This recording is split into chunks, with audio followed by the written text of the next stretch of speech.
Bonjour à toutes et à tous. Alors, créer un bon questionnaire, c'est tout un art. Et c'est un art qui peut être assez délicat, on ne va pas se mentir. Une seule question mal posée et hop, toutes les données peuvent être faussées.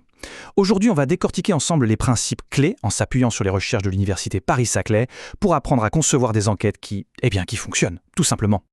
Allez, pour commencer, je vous propose un petit défi. Regardez bien cette question affichée. À première vue, elle a l'air toute simple, n'est-ce pas? Mais attention, c'est justement là, dans la simplicité apparente, que se cachent les pièges les plus courants. Et c'est vraiment le cœur du problème. Une seule question mal formulée, et c'est toute une étude qui peut tomber à l'eau. Et voilà, le grand classique. Le fameux « ne pensez-vous pas que ?» C'est typiquement le genre de formulation à éviter à tout prix. Pourquoi? Parce que ce n'est pas vraiment une question. C'est ce qu'on appelle une question suggestive. En fait, elle ne cherche pas une opinion sincère, elle cherche une confirmation. En la posant comme ça, on pousse, même subtilement, la personne vers la réponse qu'on veut entendre. C'est la recette parfaite pour obtenir des données complètement biaisées. Bon, avant de construire quoi que ce soit, il faut les bons outils, c'est logique. Pour un questionnaire, c'est pareil. Nos outils, ce sont les différents types de questions qu'on peut utiliser. Et attention, choisir le bon format, ce n'est vraiment pas un détail. C'est la fondation de tout notre édifice. C'est ce qui va faire la différence entre des données en or et juste du bruit sans intérêt.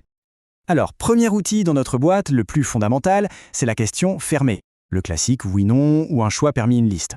Son avantage principal, l'efficacité, purement et simplement. La réponse est rapide, c'est super facile à analyser, à quantifier. Bref, c'est l'outil parfait quand on veut des données statistiques claires, nettes et précises, sans y passer des heures. Et de l'autre côté du spectre, on a les questions ouvertes.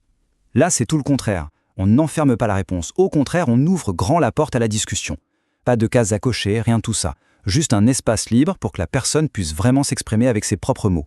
C'est avec ça qu'on va aller chercher la nuance, les suggestions auxquelles on n'aurait jamais pensé, bref, toutes les petites pépites d'informations que les questions fermées ne peuvent tout simplement pas nous donner. Alors, ouverte ou fermée, lesquelles choisir? En fait, il n'y a pas de bonne ou de mauvaise réponse, c'est une question de stratégie. Si l'objectif c'est la vitesse, des chiffres, du quantitatif facile à analyser, alors on fonce sur les questions fermées. Mais si on cherche de la profondeur, du qualitatif, du contexte, là, les questions ouvertes deviennent indispensables. Le vrai secret finalement, c'est de savoir jongler entre les deux intelligemment dans un même questionnaire. Mais bien sûr, la boîte à outils ne s'arrête pas là, elle est bien plus riche que ça. On a aussi les questions à choix multiples, un grand classique, les échelles de notation, du type de 1 à 5, êtes-vous satisfait? La fameuse échelle de Likert, c'est ça. On a aussi les questions de classement pour demander de hiérarchiser des préférences. Et très important, les questions filtres, qui sont super utiles pour aiguiller les gens vers les bonnes parties du questionnaire. C'est en maîtrisant tout ça qu'on passe d'un petit questionnaire amateur à une vraie enquête de pro. Ok, on a nos outils en main. Mais avoir les meilleurs outils du monde ne sert à rien si on ne sait pas s'en servir. On passe donc maintenant au cœur du réacteur, l'art de la formulation. Parce que oui, connaître les différents types de questions, c'est bien, c'est la base. Mais savoir les rédiger, avec clarté, sans biais, avec précision, c'est là que tout se joue. Pour bien formuler, il faut surtout savoir ce qu'il ne faut pas faire. Et il y a 3 grands pièges à éviter absolument. D'abord, on en a déjà parlé, la formulation interronégative. On oublie. Ensuite, de manière plus générale, toute question qui suggère la bonne réponse. Et enfin, attention aux sujets sensibles. Ceux qui peuvent mettre mal à l'aise, ces questions-là, il faut les aborder avec des pincettes, voire ne pas les poser du tout.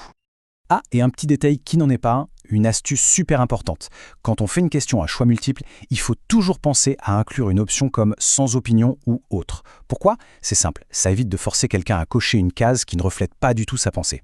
Ça peut paraître anodin, mais ça change tout sur la qualité et l'honnêteté des réponses. Bon, on a nos briques, elles sont bien taillées. Maintenant, il faut construire la maison, c'est-à-dire qu'il faut assembler nos questions. La structure globale du questionnaire, son architecture, c'est tout aussi crucial que la qualité des questions prises une par une. C'est cette structure qui va garantir une expérience fluide et donc, au final, des réponses de bien meilleure qualité. Alors comment on fait un bon plan? D'abord, on regroupe les questions qui vont ensemble par thème. C'est plus logique. On utilise des titres, des séparateurs pour que ce soit clair. Et puis il y a une règle d'or, vraiment. Les questions un peu sensibles ou personnelles, l'âge, le nom, on les met toujours à la fin.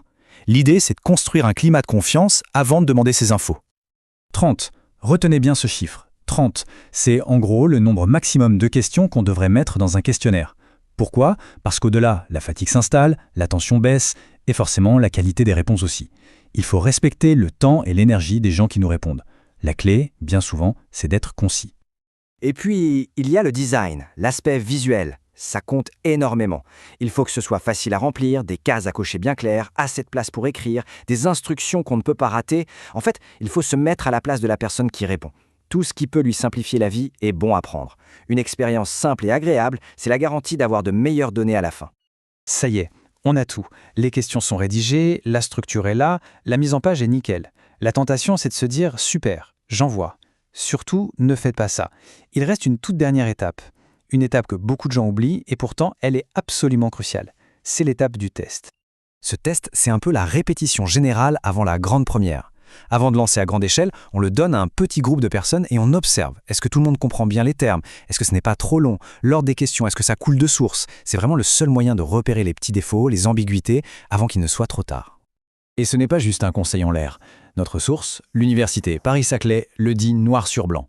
Il est essentiel de tester le questionnaire. Essentiel. Ce n'est pas une option, ce n'est pas si on a le temps. Sauter cette étape, c'est un peu comme jouer à la loterie avec tout le travail qu'on a fait avant. C'est prendre le risque que tout tombe à l'eau.